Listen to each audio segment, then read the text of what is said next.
Link పనిచేయటం లేదా? ప్రతిధ్వనిలో ఈటీవీలో వేసిన స్టోరీ లింక్ పనిచేయటం లేదా? ఎవరు చెప్పారని అడుగుతున్నా. ఎవరు చెప్పారు మీకు పనిచేయటం లేదని? భద్రత కల్పించే టైటిల్ గ్యారెంటీ చట్టం భవిష్యత్తులో రాబోతోంది. ఆంధ్రప్రదేశ్ లో ఇప్పటికే ఇదిగో లింకు ఇప్పుడే ఓపెన్ చేశా. అది పట్టాదారు పాసు పుస్తకంలో గానీ లేదా ఆన్లైన్ రికార్డులో గానీ నమోదై ఉంటుంది. ప్రస్తుత విధానంలో ఒక్కోసారి భూమి ఉన్నా సరైన పాసు పుస్తకాలు లేక లేదా ఇతర హక్కు పత్రాలు ఇదిగో లింక్ ఓపెన్ చేశా, ప్లే చేస్తున్నా. వైఎస్ భారతి గారు సాక్షి ఓనర్.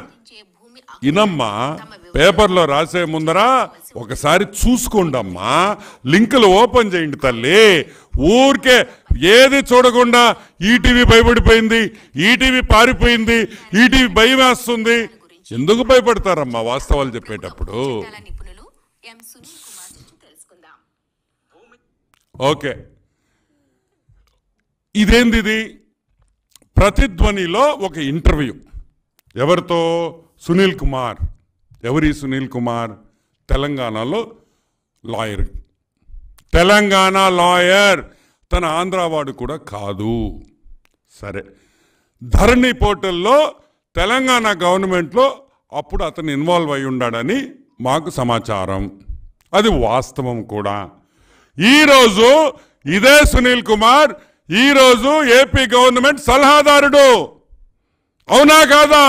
ఏం మీ తొక్కల పేపర్, మీ తొక్కల సాక్షి పేపర్లో వేయండి అయ్యా. సునీల్ కుమార్ మా అడ్వైజర్ అని ఎందుకు వేయలేదు? అది మర్చిపోయారే. ఎలా మర్చిపోయారు? సునీల్ కుమార్ సలహాదారుడు అనే విషయం మీ పేపర్లో ఎందుకు వేయలేదు? మీరు అంటారు కదమ్మా, సాక్షి పేపర్ మొన్న ఇంటర్వ్యూలో చూసా వైఎస్ భారతి గారిది. మేము చాలా కరెక్ట్గా వేస్తామండి, చాలా నిబద్ధత గల పేపర్ అని. ఇదేనా? వన్ సైడెడ్ న్యూస్ వేస్తారా మీరు? వన్ సైడెడ్ న్యూస్ వేస్తారా? సరే, అసలు ఆ ప్రోగ్రామ్ ఏంటి?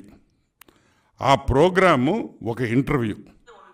ఇదిగో ఈటీవీ నుంచి ఈటీవీ యాంకరు ఈ సునీల్ కుమార్ గారిని ఒక ఇంటర్వ్యూ చేస్తూ ఉంది. ఆయనకి తెలిసింది, ఆయనకి ఏమేమి అనుమానాలు ఉన్నాయో ఈ సునీల్ కుమార్ గారు ఇంటర్వ్యూలో చెప్పారు. అది జరిగింది. అంటే ఒక ఇంటర్వ్యూ చేసి ఆ ఇంటర్వ్యూలో సునీల్ కుమార్ ఏది చెప్పారో వాస్తవం అనుకుంటే, సునీల్ కుమార్ చెప్పింది అతని పర్సనల్ వ్యూ ఒక ఇంటర్వ్యూలో చెప్పాడు. మేమందరం కూడా మా ఇంటర్వ్యూలో మేము పర్సనల్ వ్యూస్ ఇస్తాము. అంతేగాని అది ఈటీవీ వచ్చేసి అద్భుతం అని చెప్పిందా? దాంట్లో అద్భుతం అని చెప్పారా?